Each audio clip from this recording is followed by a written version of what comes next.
When traveling to remote destinations where you'll be on a ship for an extended amount of time, you may be wondering, is purchasing a premium suite worth the price? Join us as we travel all the way to Antarctica on the Seabourn Pursuit luxury expedition cruise in one of their top-tier suites, the Signature Suite. The Seabourn Pursuit and its twin sister ship, the Venture, have the exact same deck plan and suites. All suites, including the base level veranda suites, come standard with a balcony. There's the Panorama Suite, which has been renamed in 2024 to the Panorama Penthouse Suite. This suite features a curved floor-to-ceiling window wall. There's the regular penthouse suite that's larger than the base level veranda suite, and it separates the bedroom from the living space. Next, we have the owner's suite, which is located at the forward or front of the ship. It's also larger than the standard veranda, and it has a lot more balcony space. Then there's the Winter Garden Suite, which can be combined with a standard veranda suite to make the Grand Winter Garden Suite. This suite is the poster child for the Pursuit and the Venture Premium Suites. It's a 2-story suite with a 2-story floor-to-ceiling window wall. And last, but definitely not least, is the Signature Suite, what we're here to talk to you about today. The Signature Suite is located on the rear or the aft of the ship, on the 8th deck, and it's the only suite with its own private outdoor jacuzzi, which is the whole reason we got it. There are 2 Signature Suites located side by side on the aft of the ship. We stayed in Suite 833. Just above the suite is a lounge called The Club that serves sushi in the afternoons and has acoustic guitars and pianos in the evenings, which we never heard in our room. And just below the suite is the fitness center. Now let's take a tour of the suite. Stay tuned afterwards to find out the pros and cons of the suite and if we think it was worth the price.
Now that you've seen the entire suite, let's take a look at the things that we liked.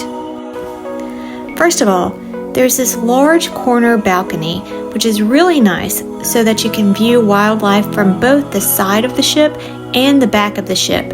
So when all of those whales pop up, you can just run outside and start taking pictures.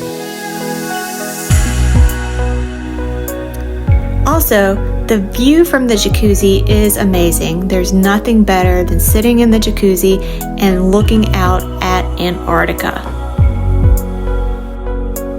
There is so much storage in this suite. I don't know how anyone would ever use it all. Even our closet was only halfway full. So if you need storage, this is the suite. There's all kinds of ways to charge your electronics. You have different types of plugs, including USB plugs. Okay, I know there's a jacuzzi outside, but having a jacuzzi inside was also nice, and I'll explain why later. Most of the other cruises that I've been on have had a really small shower.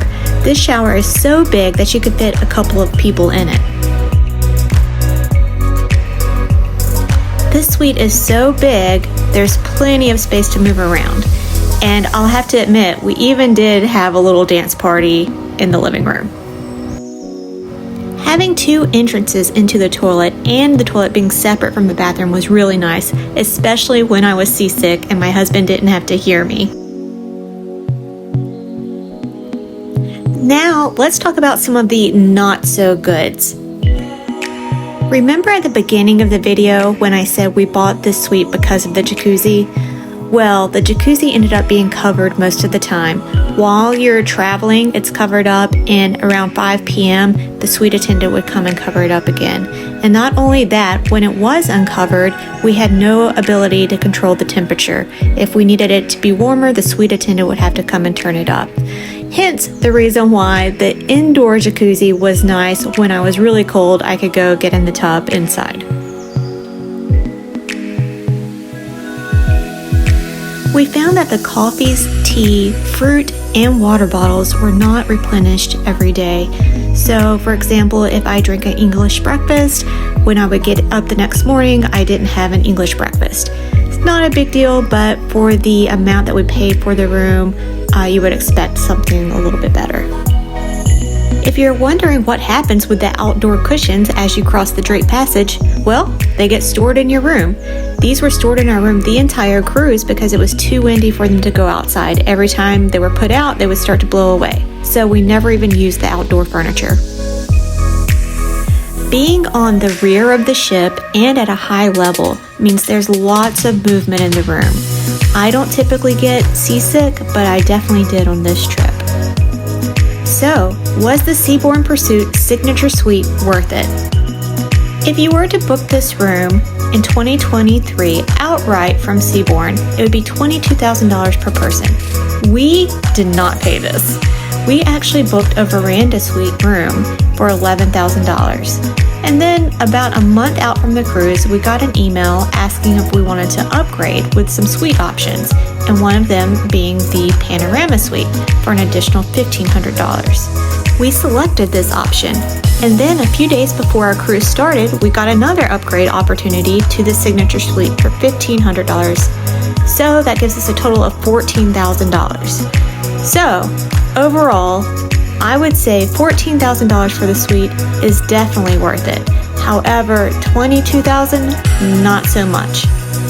The Seabourn Pursuit is all-inclusive no matter which suite you book, so you have open access to bars, coffee shops, food, 24/7, so whatever you want you can find. There's also plenty of seating all around the ship and plenty of deck space to go outside and view wildlife. There's also a heated pool and multiple hot tubs on the ship. I hope this video has helped you decide if booking a signature suite or one of the other premium suites is right for you. You can always go to the Seabourn website and see what all premium suites are available. Please look for a video soon on our entire Antarctic trip.